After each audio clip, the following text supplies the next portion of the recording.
Hello and welcome back to the channel. I know it has been quite a long time since we've last had any sort of discussion about a book or anything.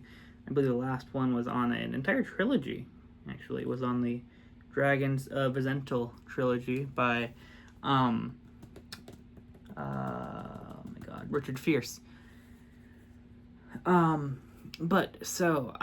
I just want to take this moment to quickly say before we get actually into it, I am very sorry for the giant break, but that breaks not to that extent, but breaks will be probably a bit more consistent. I'm now on summer break away from high school now. I just finished off my 11th year, junior year of high school. So now, I just went on a trip to South Dakota. So now I'm back. But I had realized I stopped reading not as much. I used to be reading all the time. I really lost a lot of time during the school day. I didn't have it almost any time to read in any class or any time during school, and I had a lot of time the previous year.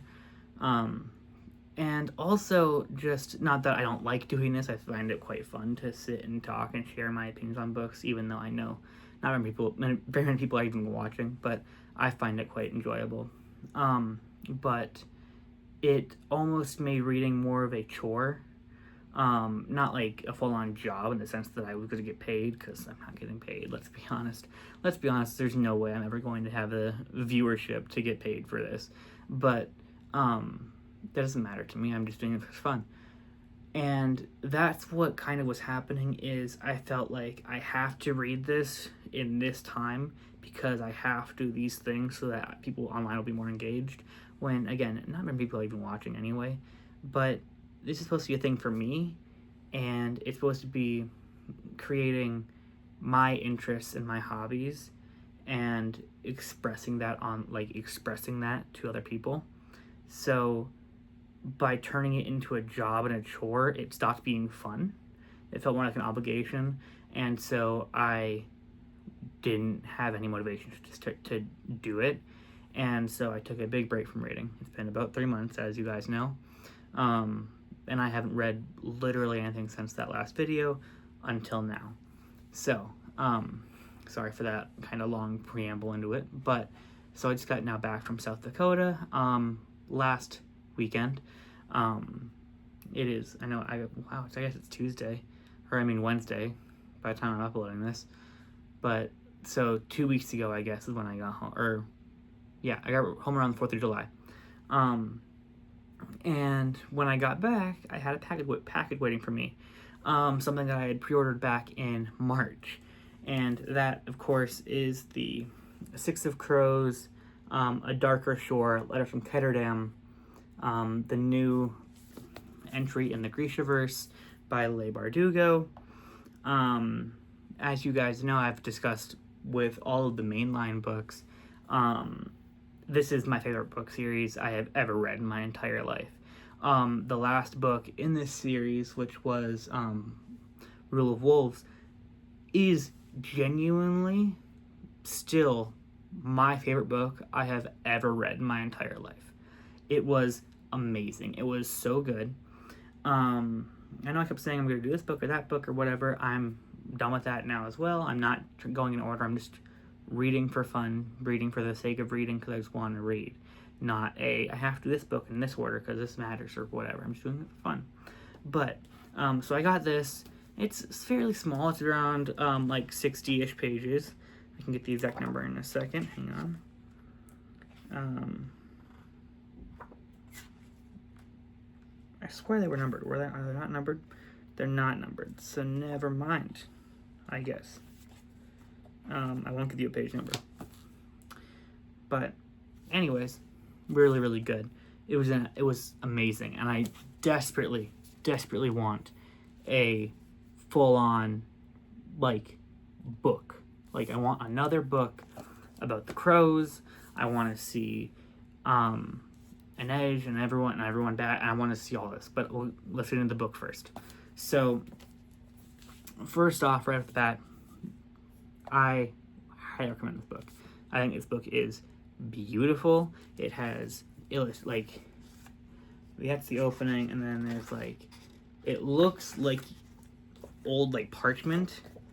It's really cool, and it looks almost like it's paper tape taped in. It's beautifully illustrated. There's gorgeous lighthouse, and then there's some gorgeous pictures in here. It is beautiful. So this book is mainly told as a conversation between two inspectors who are investigating this attack that happened at sea. And of course it takes place in Ketterdam, and they are suspicious of larger foul play than just being an accident. And I don't want to spoil too much of it. It's this brand new book. It's really good, and it's really cool because what their main pieces of evidence are end up being letters that have been intercepted that are going between Kaz, Inej, Jesper, and Wylan, right? And through that, first of all, we see their different writing styles, which is always really fun, and we see how each of them would write to a different character. We see how Jesper writes to Inej, how Inej writes to Jesper, how Kaz writes to Inej, how Inej talks to Kaz, and how the Inej's tone of, and this is just writing, Inej's tone of writing to Jesper and Inej's tone of writing to Kaz are so vastly different because they have different relationships. But it's the same character, and you can tell it's the same character still because of how it still feels.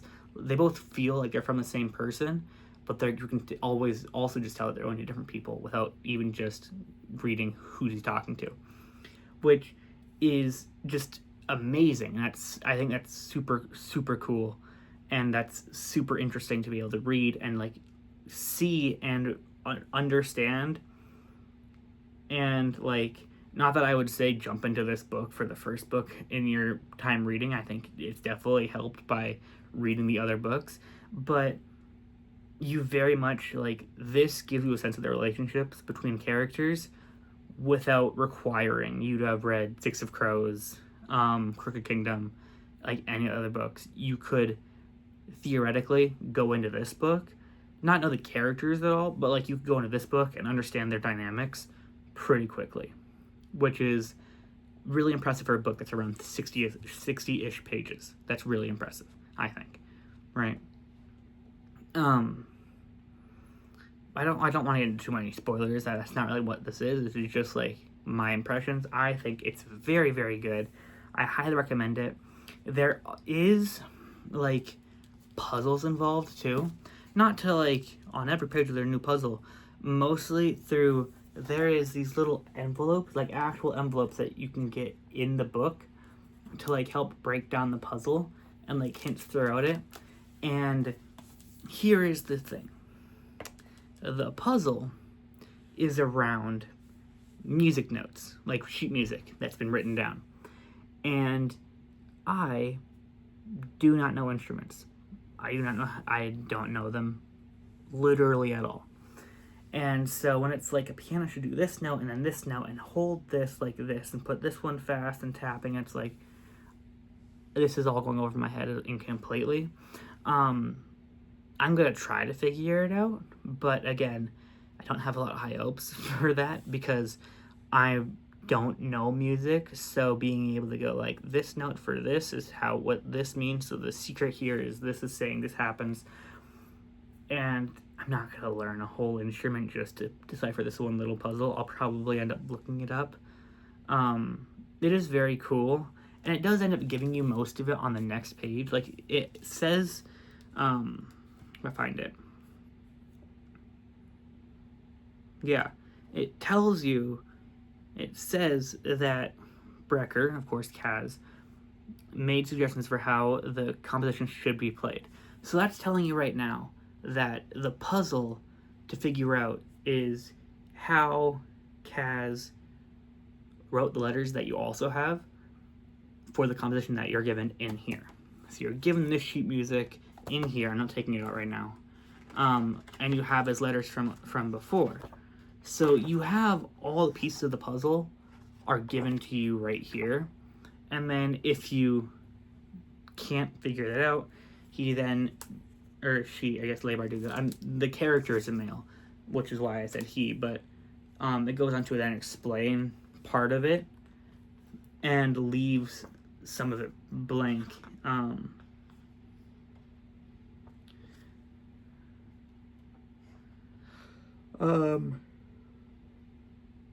No, it's very, very interesting, and a very cool like puzzle. But then it goes on to say,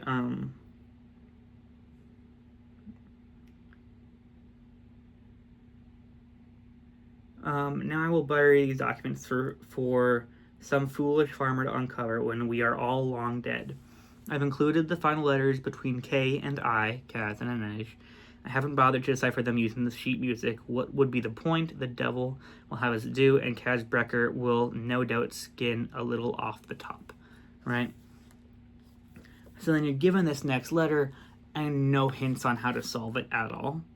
Meaning, so then, or other than just the music.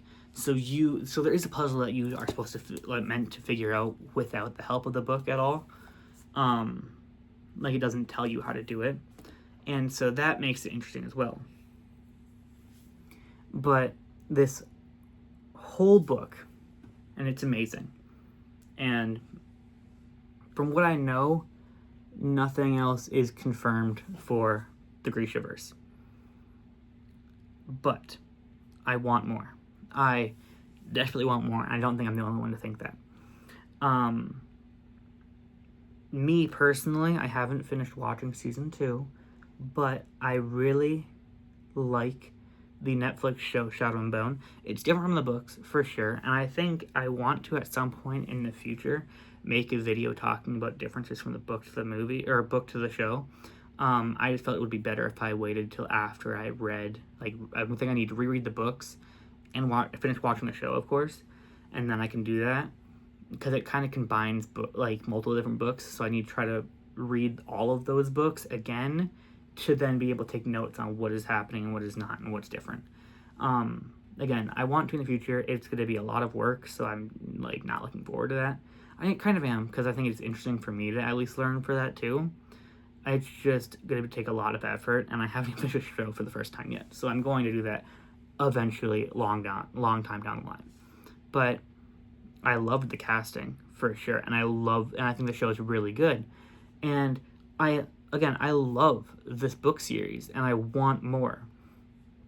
And I know there's always, I don't know if it's a saying, but I know there's always, that, piece of writing advice for books and movies and TV shows, and whenever you're making a long spanning series, that when you stop, it should be at a point where people want more, because if you go too far, then it will be a point of, well, why did we keep going?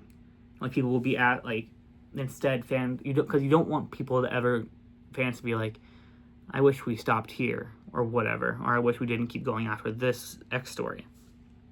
So when there is always this want of more is the best spot to stop, because that lets people imagine their own ways of continuing, which is fun, for sure. With that being said, I don't care. I want more. I really want more. I love these characters. I love this world. I think it's so cool and interesting. I really want to see, and I touched on this when I talked about Rule of Wolves, I want to see more exploration of Shuhan and them. I want to see more of the Novi them. I feel like this whole series has focused a lot on Ravka, a lot on Ketterdam, of course, Kirch. We got 2 whole books with them, and that's Little Tiny Island. So we can be done with the Kirch focused drama. We can have people from Kirch, that's fine, obviously. We can have people from Ravka, that's fine, obviously. But we don't need to focus on their drama when we've had all these books building it up.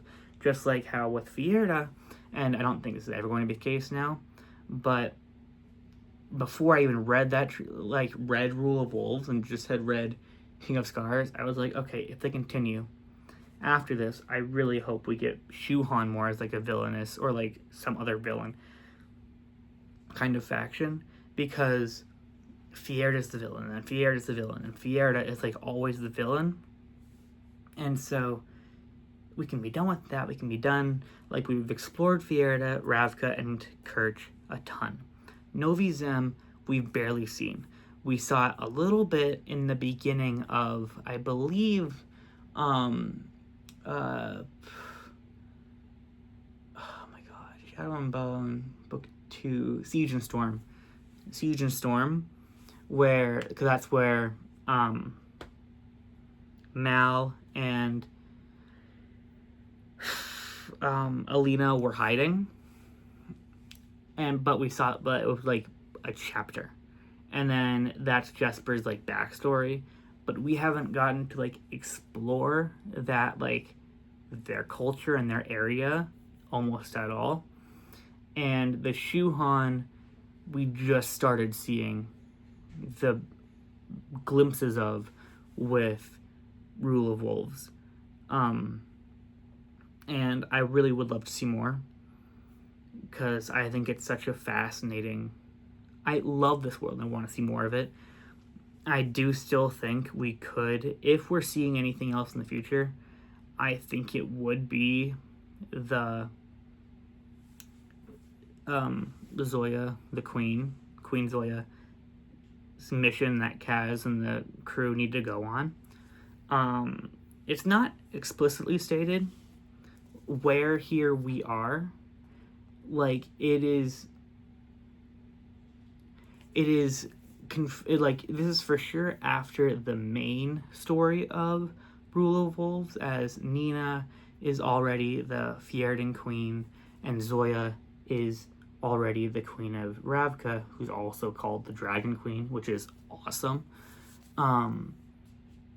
I love Zoya. Zoya is just amazing. She's not really in here, but it's not said if this is supposed to be like before, during, or after. Like, we don't, because in the book we don't know how much time passes between Zoya becoming queen and Zoya hiring Kaz to get her like whatever she needed. I forgot what it was. Was it the sword, or was that just something from the show? I forgot. But like, Zoya would need them to go get something, and I would still love to see that story so much. I don't know if that's supposed to be before or after this.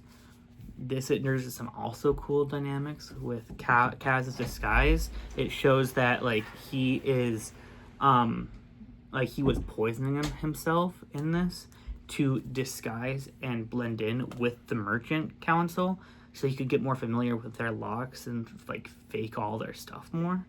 Which by the end he has like stopped doing, but it has said that like that was just, he was full on poisoning and killing himself, like slowly while doing that. So it would be interesting to see that come back into play. It doesn't go into detail because again, we're not from Kaz's perspective. We're from these two inspectors, like investigators, who have just confiscated some of these letters going back and forth. So we don't know how much the characters know other than Kaz. So it'd be interesting to see like Jesper and Wyland's and like reaction to Kaz like to poisoning himself. Inej's reaction to poisoning himself. It would be really interesting. I would really love to see more of Inej. I love Inej so much. I would love to see Inej come back as another main character. It'd be really interesting to see almost like a parallel between Inej and Nikolai in like the sense of like their pirate persona and their normal persona being different people, like being different characters, like how the privateer Nikolai and Prince Nikolai, like they were different characters completely, right? Like he didn't go by Nikolai as a privateer, he went by Strum something, I don't remember. And like how he made them two different people. And Inej, the entire time throughout, whenever she's in the letters, Inej and the captain of the Wraith, the ship, are different characters in the letters, which is obviously, of course, to help in case they got instructed that people know with Inej, because we all know Inej is the captain. This was Inej's whole dream. It's Inej's ship. It's all of this. Inej is the captain of the Wraith.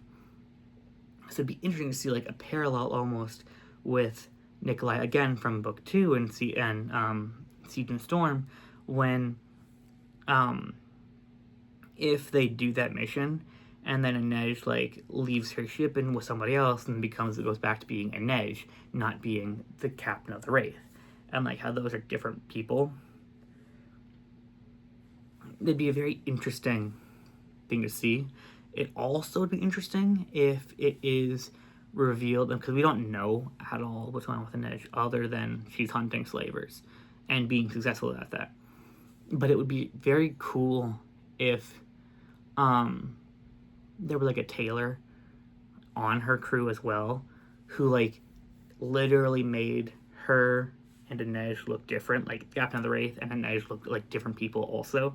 That'd be very cool, because then that could then come into play later on if Inej needs to not be Inej, but needs to be the captain again to be more intimidating. Like getting a tailor to change her into that and then being intimidating, like that'd be super cool. It's cool to see how Wylan and Jesper are trying to live be like not nobility, but like wealthy people, but like not be corrupt and not be involved in like any of the drama that Jesper's like kind of antsy for. Like that'd be all such fun, like so much fun to see. And I would love to see Inej interacting with Zoya. Because they barely interact in Crooked Kingdom, and now knowing that they're both oh my god, I'm gonna lose my mind. I can't think of what they are. Oh my god. Like all I can think of right now is Covey, but that's from Hunger Games.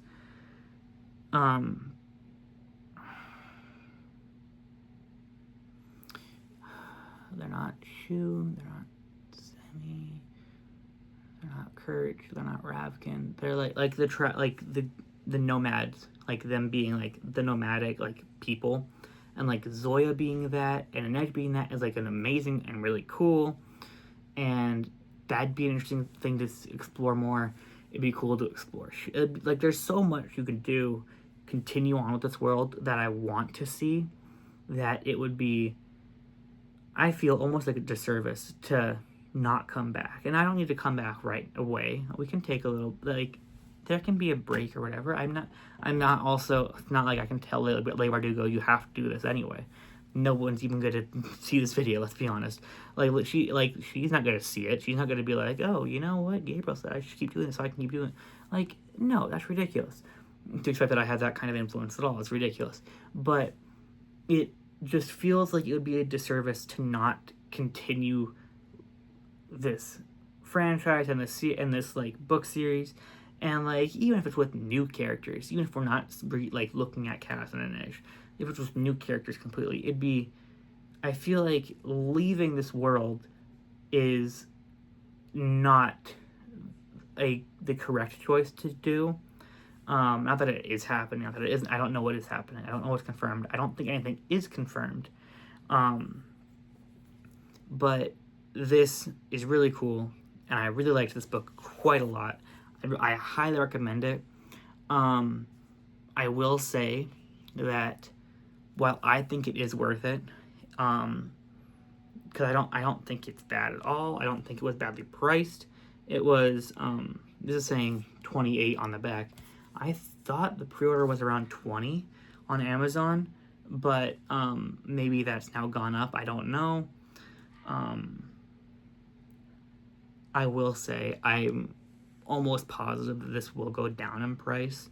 It's probably just like the higher up because it's this brand new book, and I think it's worth the price tag. But if it's like, if you're one of the people who are like, I don't have a lot of money, I'm not going to spend $20 on a book that I can read in 30 minutes, because I did read this in about 25 to 30-ish minutes. I read through the whole, because there's not that many, like, like, there's about this many words per page. Like, there's not huge pages. There's not a lot of reading. There's a lot of pictures. There's a lot of beautiful, beautiful artwork. The puzzle, clearly, you're not buying this because you want a good book. Not that it's not a good book. Let me rephrase this.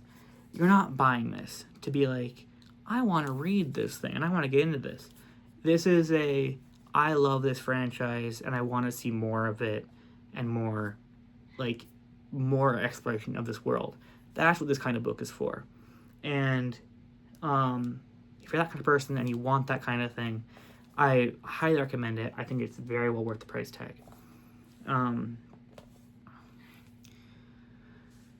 That's about it for me and my thoughts on this book. I really, really enjoyed it, as I've stated several times. I think it's amazing, and I want more from this world desperately. But yeah, I think that is where I'm going to leave it off. I don't you just keep rambling on about whatever. I know I've been doing that already. I keep going as well. I am just starting another book. It's another omnibus similar to the Dragons of Azental that I had read previously. It is by an author called Ben Wolfe. I don't know if any of you guys have heard of him. I actually got to meet him, and I don't need to go too much into it because I can go into it in the video on the book, but I learned from that video that I do not think I should cover a full omnibus in one video, because I don't think that's super fair to each individual book. If I can give this book of 60 pages its own video, then I can give a trilogy of books that are in one binding their own video, or each of their own video, especially when it's separated out. If it wasn't separated out, then obviously it's one book now. But it wasn't rewritten as only one book. It was, here's all the books, and now we're cutting off the endings and putting them in one binding. So it is a 4-book omnibus. It is the Blood Mercenaries. So it is Blood Mercenaries Origins, and then the trilogy. And I just started it. I'm liking it already, and I'll talk about it soon. But yeah, I apologize for the break. Of course, will be in the future more, hopefully not 3-month-long breaks like there was just now. My life, it just got really hectic around the end of the school year. It was, quarter 4, so it's like, we got all these, it was starting to be project focused, and it was very heavy and, focus on this, plus I was trying to do extracurriculars outside of school, I was in robotics, and I was doing a drama thing, and I was doing all this different stuff, and then summer happened, and then it was, now I'm going on a vacation for 2 weeks, and so it's been a whole chaotic mess, and I apologize for the delay. And then also with this, it was making it a chore, so that it wasn't even engaging to read, and I was getting into all these different things. I was being pulled in all these different directions, so I couldn't focus on one thing. And I'm trying, and hopefully I will be able to be more focused moving forward. And yeah, I think that's about it. I'm going to call it now. Yeah, let me know down in the comments. Do you guys have this book? Have you read this book? What do you guys think of it? Also, just who's your favorite character from Six of Crows or the Grishaverse, or however you want to do it. Just who's your favorite, I want to talk to people. Come on, I love this franchise. No one in the family wants to read it, and I want to talk to people about it. So come on, I want give me your opinions. Give me your who do you like, who do you hate, why not. Yeah, let's talk. Let's have a conversation. Let's have a fun dialogue about why some characters are amazing, some characters are not as amazing, and why we think that way and why we don't think that way. I think it's a very interesting way to engage in a shared love of this series that we all love. So that is it for tonight.